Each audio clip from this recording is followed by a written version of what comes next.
I want to thank you all for joining us this afternoon. This is a battle of wits, one of which is not necessarily equipped for this, but we're going to try anyway. My name's Larry Jordan. The ever-handsome Philip Bloom is sitting to my left, your right. Larry is the president. He says so on his badge. It's the only way that I know what my title is. Yes. Anyway, what we thought we'd do is we'd spend about 20 minutes talking about a couple different things. We want to talk about what's the best possible computer that we could use for editing 4K. We want to talk about what the best possible storage is for editing 4K. I want to get Philip's opinion on the best possible camera that we could use for 4K. And we want to make sure that we've nailed down every possible technical issue that you guys could possibly have. Answer every question. After absolutes. There's no such thing as absolutes. No, it is the best or nothing. And so, Philip, what are you using for a computer? Me? I use a MacBook. Guy sitting to your left. No, you, of course. He's called Philip too. You got a lazy eye. You're looking over there. I use a MacBook Pro. MacBook Pro. And I use a Mac Pro. How do you decide which one to use? When I want one on my lap, I use the MacBook Pro. When I'm at a desk, I use the Mac Pro. If I'm at home, it's the Mac Pro. And if I am traveling and I haven't brought my Mac Pro with me, I use my laptop. So I do travel with the Mac Pro, though. Can you shoot and edit, can you edit a 2K or 4K image on a laptop? You can edit, depends on the camera's, which one, like the GH4, yes, no problem. The F55 XAVC, just about. But anything with the laptop, I tend to use proxies. With the Mac Pro, I can get away with most of the formats, apart from RAW. One of the things that I was debating is Apple loaned me a Mac Pro for a month to play with when they first came out. And I had a chance to test the Mac Pro against an iMac.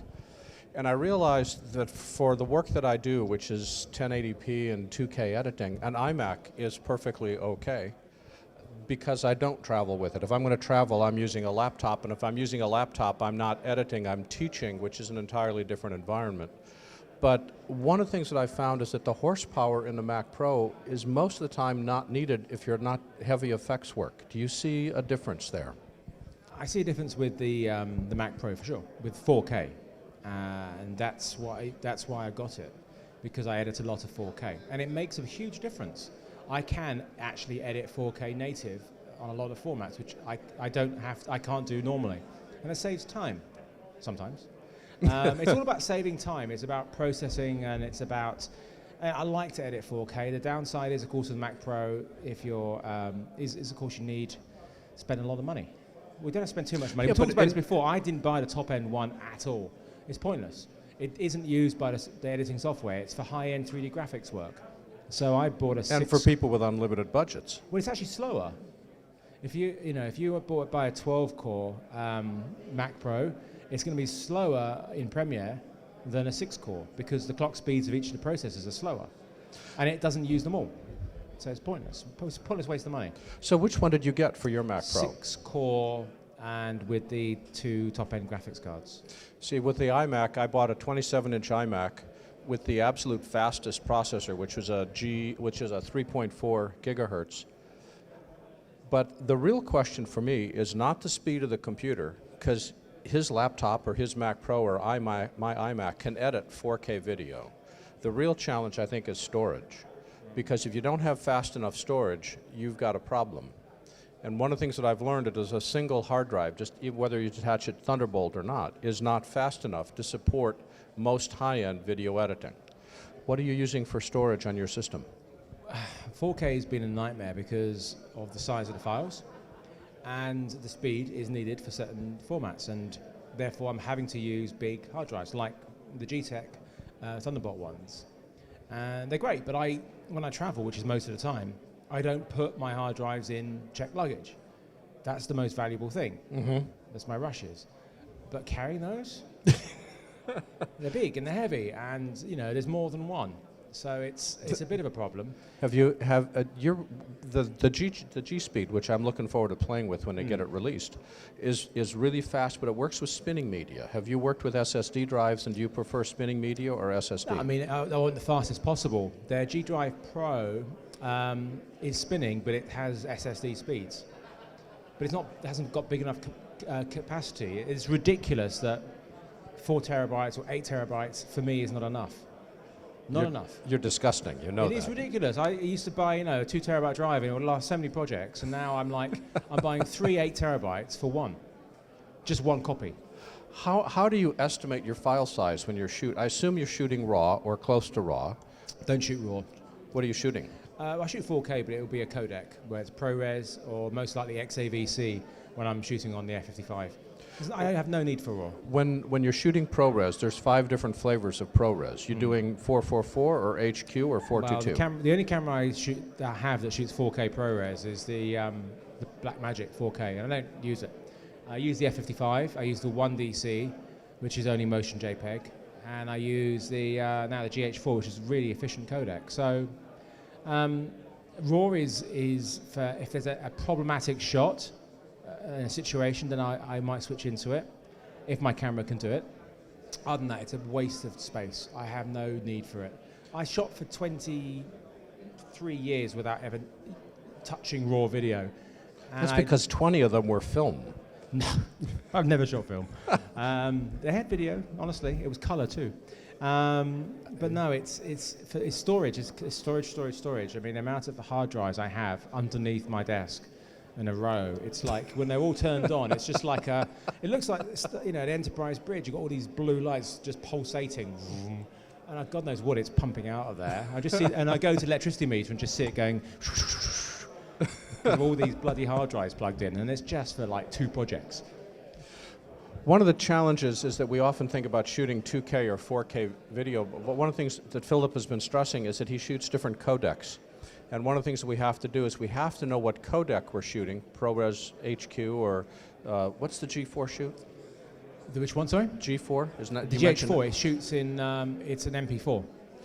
But the different codec has different file sizes, and different codecs also have different data transfer speeds, the speed with which they transfer data from the computer to the hard disk or back again. And one of the tricks that you've run into is we have to have a hard drive that's not only big enough to hold these massive files, but fast enough to move the files back and forth. And it's almost impossible to find specs on how fast the hard disk transfers data back and forth. You'll see a big sign on it that says it's an 8 terabyte drive, but you do have to do your homework to make sure that it transfers data fast enough. Because what the marketing people say is they'll say it supports up to 1.1 gigabytes a second or up to 2.2 gigabytes, but up to is not its actual speed. In terms of performance, what do you need? Well, it depends. As I say, you want the fastest possible. USB 3 works fine for most things. Okay.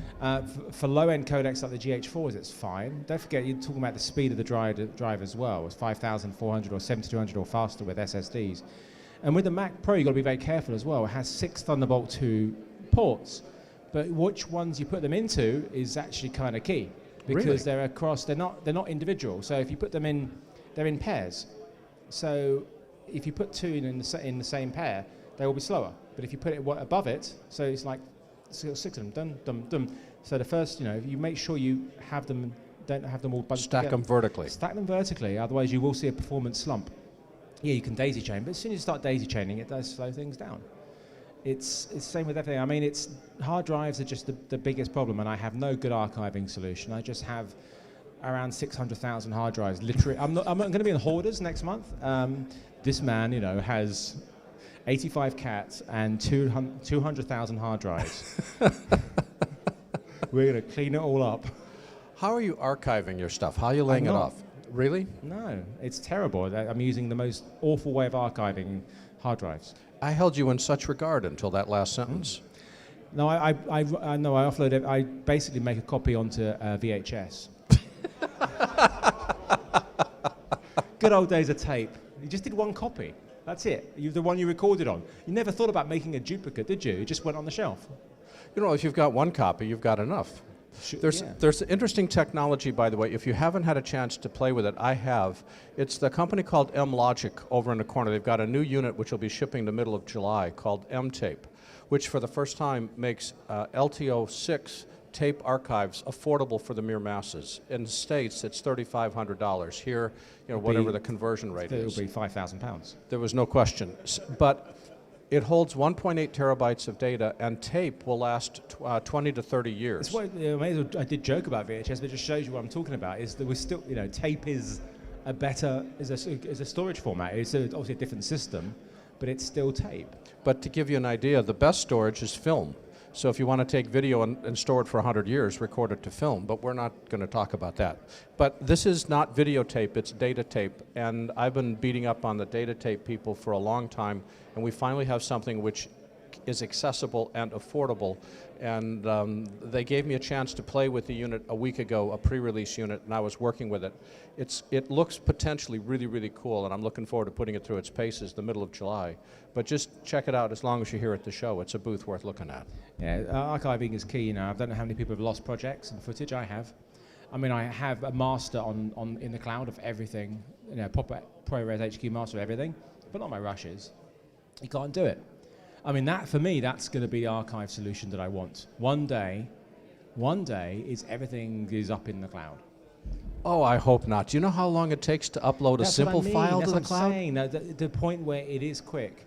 And I have, I've been to some place in the world where the upload speed is so insanely fast. Obviously not enough to edit live off of. Australia. No, the worst. Really? Australia, it's the worst. It's like not as bad as New Zealand, and South Africa was pretty bad. But no, because they're miles away from anywhere. All right. One pipe in, one pipe out to Asia. Very slow. So where's the fastest? South Korea. I'm going there next week, I'm sure it'd be. Try it. Try this little thing called speed test. It's quite good. I was a bit shocked. I went, no way. It's like, that can't be real. The speed is like, that's. And I tried to upload this thing to Vimeo, and it uploaded in faster than real time, playing the video back. I was like, you are kidding me. How is that even possible? Well, the reason I'm skeptical about the cloud is that our access is run by the telephone company. It was not going to happen. Right. I mean, it's never going to work properly. I mean, it's the same with when they put on iTunes Match and Cloud on iPods and stuff and iPhones, and like you can have your music up there. Like, well, that's no good because driving on the motorway, your internet pops in and out, and then you're on GPRS and nothing's coming through. And then, of course, when you travel, it's impossible. So anything cloud-based isn't. I mean, I use it for files, and I use it for masters. And I trust that no electronic pulse device will go off near Amazon HQ because that would be very upsetting. But, at the end of the day, it depends. You can't offload to one hard drive anyway when you've got your rushes because hard drive, fragile media, they're spinning media. They go wrong. So we've established that we can edit high-res video on a laptop, a Mac Pro, or an iMac. We've established that we need to have more storage than we can possibly imagine, and you'll spend more for storage than you'll ever spend for a computer.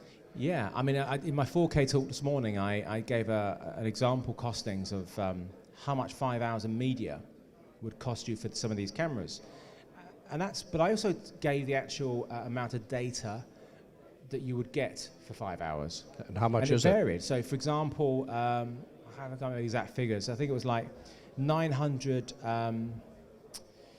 How much was it? It was 900 gigabytes, I think, for 5 hours on the XAVC, which is the F55 4K. And then with the Odyssey 7Q recorder, for the FS700, it was something like 6.5 terabytes. So even though the media will be comparable in like 5 hours, media will cost you around £8,000, you then got to add on your storage cost on the hard drives. If your 5 hours is going to be 6.5 terabytes compared to just under one, it's obviously going to make a huge difference as well each time you do a project. I mean, if you can pass it on to the client, that's fine. You have to, when you're working with clients, is you put on a budget and you say, hard drives, £65,000 budget. Well, not really, I'm just exaggerating. But it gets into the point where they go, well, why is it so much? Well, it's storage is huge. Yeah.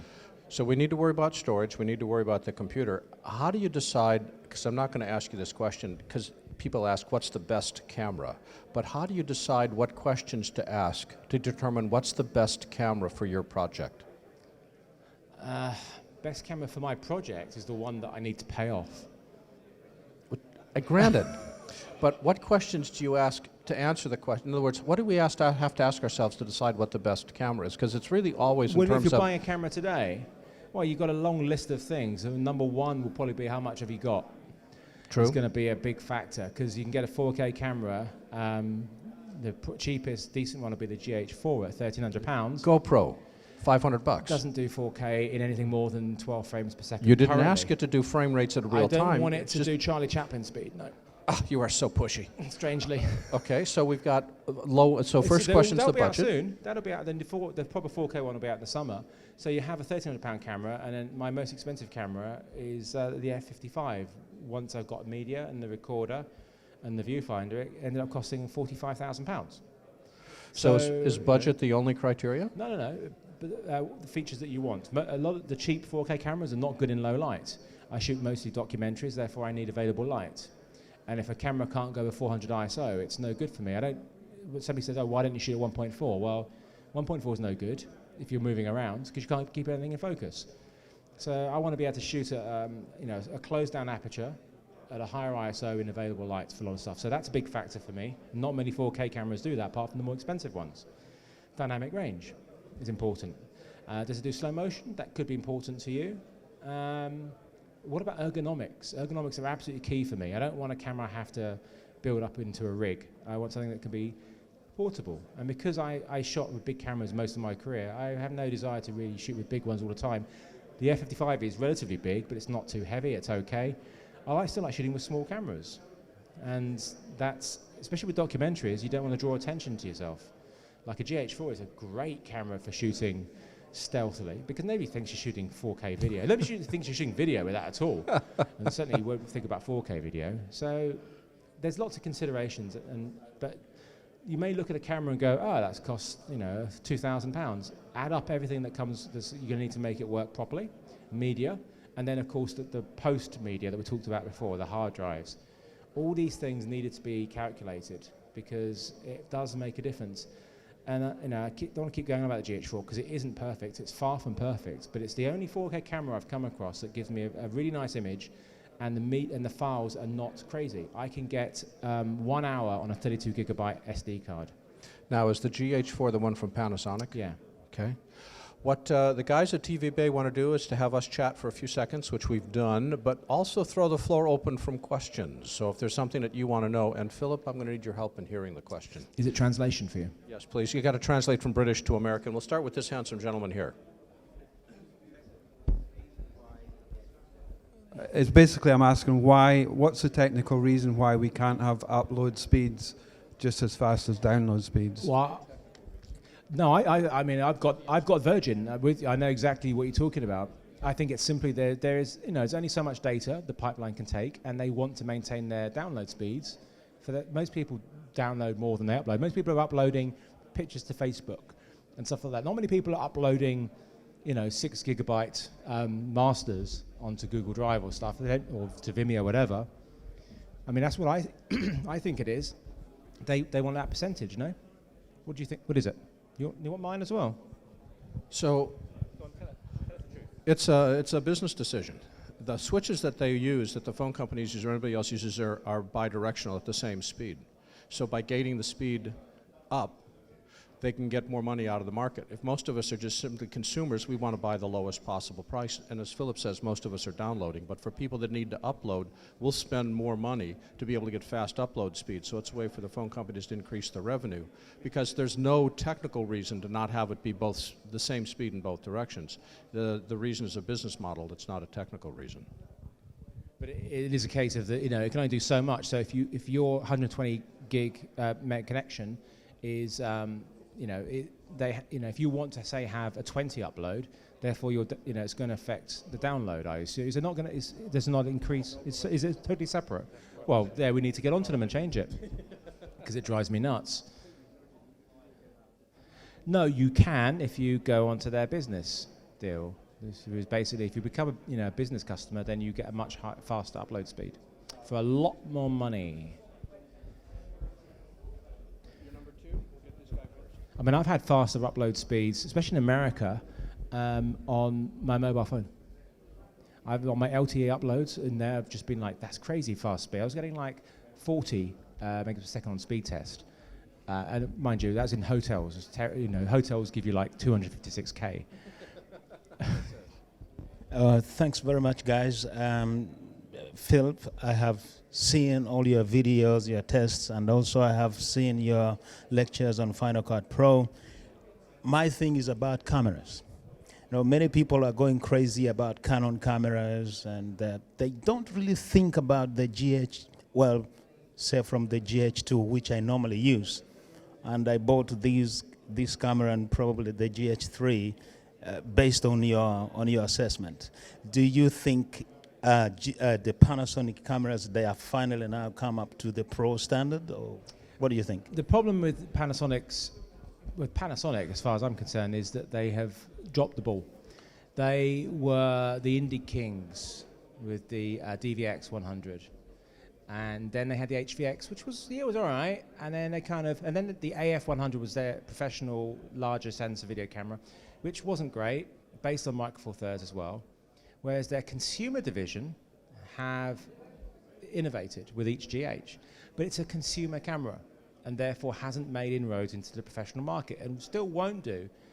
I mean, it will do a bit more because of that interface unit that it has, which is quite expensive though. But that's the problem with it. It's the consumer division. They need to take what they've got into the GH4 and put it into a professional body, which they should do. That's the biggest problem. The size of the sensor, yes, it's an issue. It's not standard. It's not Super 35. So that's another factor that puts people off.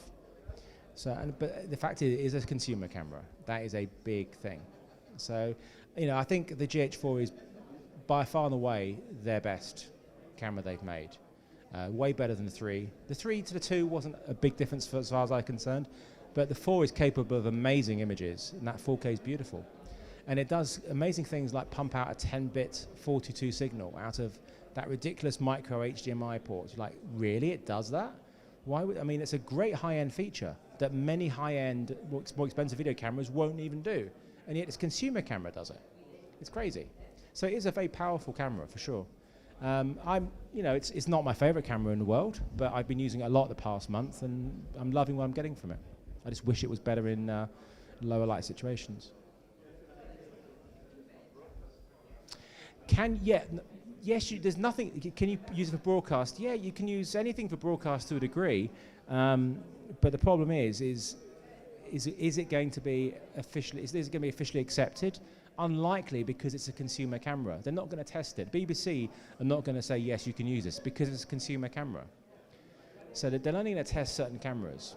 Now, if you go to them with something that's already been shot and they go, hey, look at this, then it will be taken. The thing was with the 5D Mark II, it was never accepted. But lots of stuff was shot with it. It was case-by-case basis. Even the Red 1 wasn't accepted by the BBC, case-by-case basis, mainly because of the post workflow. So there's nothing stopping you using it. It's a very powerful camera. You can shoot, there's way crappier cameras used to broadcast all the time. But I don't, it's not, somebody actually asked me, are you going to stop using your F55 now you've got this? And they were being serious. I'm like, well, no. Of course I'm not going to stop using it. That's ridiculous. But, it is what it is. It's a very small camera that shoots very nice 4K images internally. And that's what's key. Yes, you'll get a better 4K if you record externally on, like the new Atmos, but to do it internally is a big deal. Yeah. Yeah, hi, thanks. I just wanted to ask Philip if he had a view on the AJA Scion, whether or not you'd handled it up to now, and what's your feeling about these companies like Blackmagic and AJA getting in on the game. I know they're here. I know Blackmagic's here, so maybe you might have to temper your words. Don't tell anybody. But just in general, this whole idea of these companies who actually, they've just come out of nowhere and have had no experience on the camera side, and you can argue the toss about some of the Blackmagic cameras, but the fact that these companies feel they can get on board and offer something of value, I think is very interesting. I guess Blackmagic and AJA, they've handled a recording side for quite some time, so they have that basis anyway. So they're just putting a sensor in front of it and things. So for me, their best camera they've made is the pocket camera, by far. It's a Super 16 sensor. It's small, and you don't have to put too much on it to make it work. It's got loads of issues. They all do. I haven't used the Scion or really seen it. It's fine. I mean, everybody's bringing out cameras. You're right. My mum just brought out one yesterday. Yeah, I told her I don't like it. It's not. It doesn't go over 800 ISO. She knows I need high sensitivity, so hopefully my dad will make a better one. And I think since we started answering that question, 85 cameras were announced, half of them by Sony.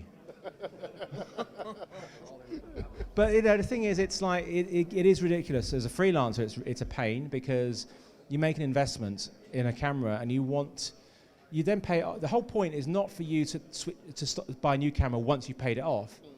The idea is for you to pay it off and then it's money in the bank for everything that comes, and then you upgrade. That's what you used to do with Betacam, and with the camera life being 2 years or so, the cameras aren't any worse after 2 years, but the clients will say, oh, we want you to use this. This is the new greatest thing. And I've got this, which is amazing. But no. And that's a problem. So I'm hoping, Sony, the F55, they're promising a camera that's going to be improved with software over 2, 3, 4 years. And hopefully they'll stick to that. But I have no problem with anybody bringing out a camera, as long as they're good. Hi, guys.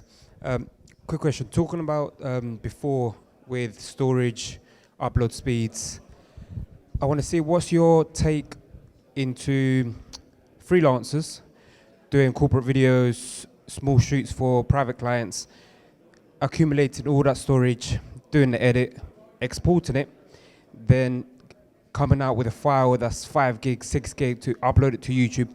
What's your take on compressing it, for example, using a program called Handbrake, to bring down the size of the file to just basically meet what the client wants? I've had clients that they ask me, why is this file is 10 minutes and 6 gig? Would you, one, recommend it? Would you see it benefits for freelancers? Obviously for higher end projects, it won't be not much benefit from that. Any comments on them? The basic thing you need to understand about video compression is when you compress a file, you are absolutely, irretrievably, and permanently throwing data away, which cannot be added at any point in the future. Which means that if you are taking that, say, 10 gig file and compressing it down to, say, 100 megabytes or 50 megabytes, you've thrown away data permanently, which is fine if you're delivering the final version to the client and the client never asks for a recut. Now, if you have a client that asks for a recut, working with that compressed file, if you try to recompress it, it's going to be a catastrophe.